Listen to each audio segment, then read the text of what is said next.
আল্লাহ আমাকে বিভিন্নভাবে টাকা দিয়েছেন, যার কারণে আমি শেষ করতে পারছি না। আল্লাহু আকবার, আলহামদুলিল্লাহ। আলহামদুলিল্লাহ, এতটা খুশি কাউকে বোঝাতে পারবো না। আল্লাহ আমার জীবনকে পরিবর্তন করে দিয়েছে, আলহামদুলিল্লাহ। আর তার প্রায় 1 ঘন্টা পরে আমি এর সমাধান পাই, আলহামদুলিল্লাহ।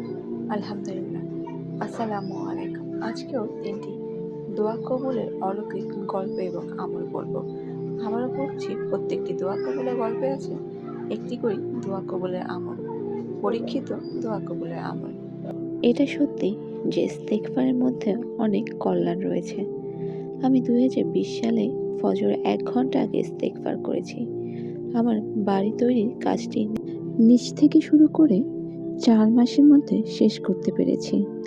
আল্লাহ আমাকে বিভিন্নভাবে টাকা দিয়েছেন, যার কারণে আমি শেষ করতে পেরেছি।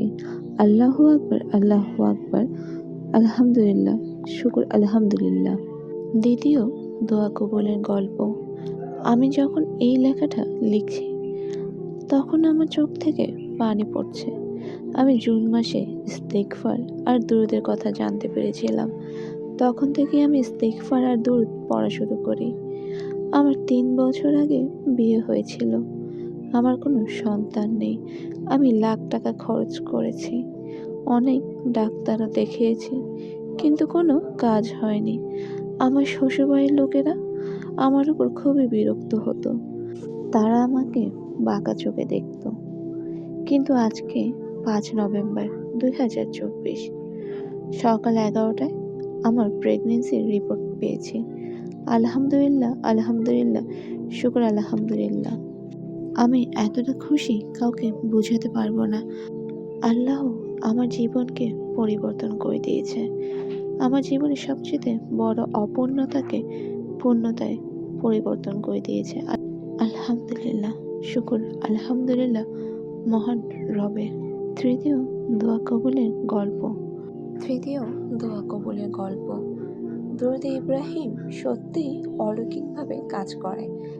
একদিন এমন হয়েছিল যে আমি প্রচণ্ড হতাশা নিয়ে দরুদ ইব্রাহিম পড়তে পড়তে ঘুমিয়েছি, আর স্বপ্নে সেই হতাশার কারণ নিয়ে একটা স্বপ্ন দেখেছি।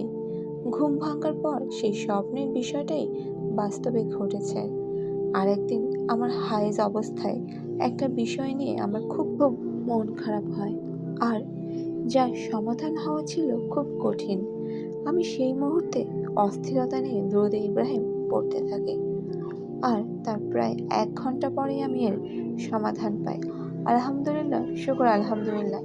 আল্লাহ তাআলা আমাদেরকে বিভিন্ন আমল দিয়েছেন, যাতে আমরা আমাদের জীবনকে সহজ করতে পারি, মনের আশা পূরণ করতে পারি। আলহামদুলিল্লাহ, শুকর আলহামদুলিল্লাহ। আল্লাহ তাআলা আমাদের সকলকে বেশি বেশি দরুদ ও তওবা ইস্তেগফার করার তৌফিক দান করুন। আমিন সুম্মা আমিন। আল্লাহ হাফিজ। সবাই ভালো থাকবেন।